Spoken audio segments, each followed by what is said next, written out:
चलिए, आपने खास रिपोर्ट देखी है और इस रिपोर्ट के माध्यम से आप समझे होंगे कि स्थिति कितनी गंभीर बनी हुई है। और इसी विषय पर बातचीत करने के लिए हमारे साथ कंट्रीब्यूटिंग एडिटर मार्तंड झा जी जुड़े हैं। मार्तंड जी, सबसे पहले तो बहुत स्वागत है आपका। और लेकिन सबसे पहला मेरा सवाल यहाँ पर यही है कि क्या सचमुच चांद इस तरीके से खत्म हो जाएगा? क्या सचमुच 2032 तक चांद का अस्तित्व खत्म हो जाएगा? जी, ऐसा बिल्कुल नहीं है।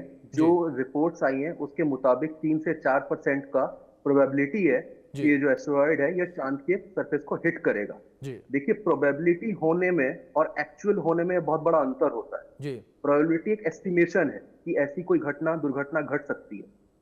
अब दिक्कत क्या है हमारे साथ कि धरती और चांद के बीच में बहुत सारे सैटेलाइट्स प्लेस्ड हैं। अगर ये लूनर सरफेस को हिट करता है तो बहुत सारे जो हमारे सैटेलाइट्स हैं, इंटरनेशनल स्पेस स्टेशन है, इस पर ज्यादा खतरा मंडराएगा। मुझे इसका ज्यादा चिंता है बजाय कि ये कि चांद खत्म हो जाएगा। ये एक तो बहुत ही एब्सर्ड बात है सोचना कि चांद खत्म हो सकता है किसी एस्टेरॉयड के, जो कि इतना छोटा एस्टेरॉयड है, उसके टकराने से। हाँ, जी उसके अगर टकरा ही जाए तो ज्यादा से ज्यादा 1 किलोमीटर लंबा एक क्रेट बन जाएगा लूनर सरफेस पर। क्रेट मतलब एक तरह का गड्ढा जी जिसको कहते हैं। जी उस गड्ढे को आप धरती से देख पाएंगे, ठीक। लेकिन ज्यादा दिक्कत हमारे लिए, मानव जाति के लिए ये होगी कि जो सैटेलाइट्स हैं, जी जो दुनिया भर में जो जैसे ब्रॉडकास्टिंग हो रही है, लाइव ब्रॉडकास्टिंग होती है, सैटेलाइट के थ्रू होती है, इससे काफी ज्यादा नुकसान हो सकता है। तो जी ये एक बड़ा चीज है। अच्छा, और अगर आप जितने सारे क्रेडिबल रिपोर्ट्स देखें इस जी चीज को लेकर, तो बताया ये जा रहा है कि 3 से 4% प्रोबेबिलिटी, ये एस्टिमेशन है, राइट। हमको इसमें we don't have to look too much into it.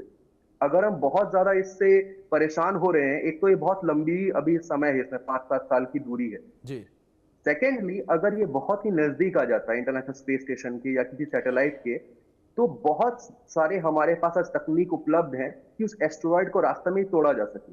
जी उसको तोड़ने के लिए अंतरिक्ष में आप एट न्यूक्लियर बॉम्ब का यूज कर सकते हैं। अब न्यूक्लियर बॉम्ब से खतरा ये होता है कि उसका जो डिब्री है या उसका जो मटेरियल है, वो अर्थ के एटमॉस्फेयर को चीर के कहीं यहां ना नुकसान पहुंचा दे। तो ये एक सबसे बड़ा सवाल मानव जाति के सामने है। जी। जी। दूसरी ओर मार्तंड जी, एक चीज़ और यहाँ पर यह है कि अगर ये टक्कर होती है और जिस तरीके से YR4 इसको नाम दिया गया, इसकी टक्कर चंद्रमा से होती है, तो क्या इस टक्कर से चांद की जो कक्षा है उसमें थोड़ी बहुत तब्दीली देखने को मिलेगी, क्योंकि इतनी जोरदार टक्कर इसे कहा जा रहा है? देखिए, ये अभी बताना मुश्किल है। जी अगर एक पर्टिकुलर इंटेंसिटी से टक्कर होती है, एक तो उसका जी स्पीड कितना होगा उस समय, क्योंकि बहुत सारे चेंजेस स्पेस में होते रहते हैं। जी ऐसा नहीं है कि आप उसका एक मैथमेटिकल जी उसकी प्रोबेबिलिटी निकाल के बिल्कुल कैलकुलेट कर पाए कि किस इंटेंसिटी से वो लूनर सरफेस को टकराएगा। जी सेकेंडली, कहां टकराएगा, ठीक है, क्योंकि वो जो लूनर सरफेस है वो एक समान नहीं है।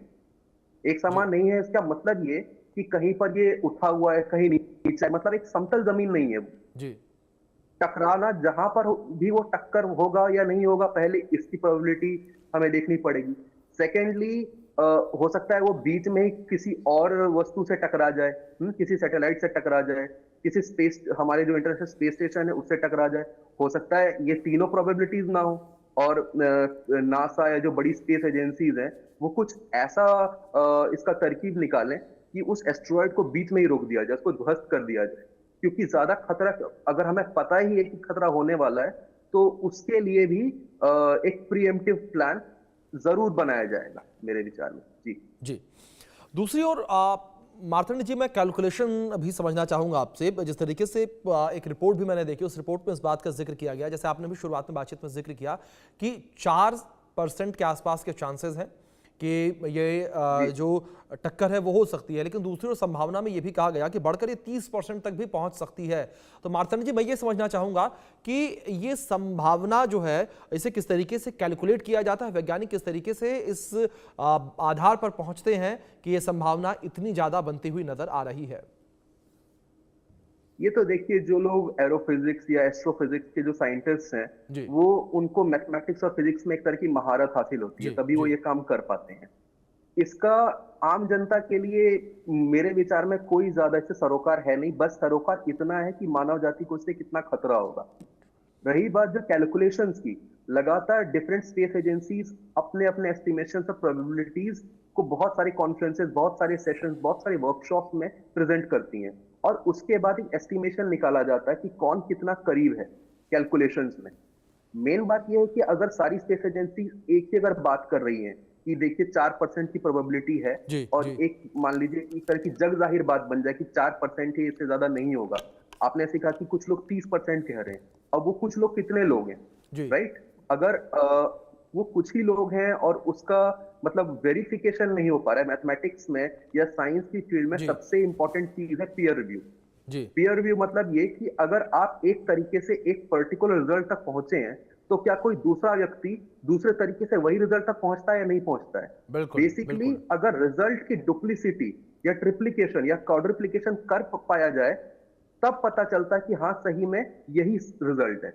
बिल्कुल वरना अगर मार्तंड हर जी, जाहिर कोई तौर पर अलग अलग कई रिजल्ट तक सवाल जो हैं वो भी उठते हुए नजर आ रहे हैं, लेकिन हाँ, हर कोई यही दुआ कर रहा है कि जिस एस्ट्रॉइड को लेकर ये चर्चा होती नजर आ रही है, ये रिपोर्ट्स निकलकर सामने आ रही हैं, ये रिपोर्ट्स या तो अफवाह निकले या ये टक्कर ना हो। फिलहाल बहुत शुक्रिया आपका जुड़ने के लिए और इन जानकारियों के लिए भी। चलिए खबरों का सिलसिला आगे बढ़ाएं।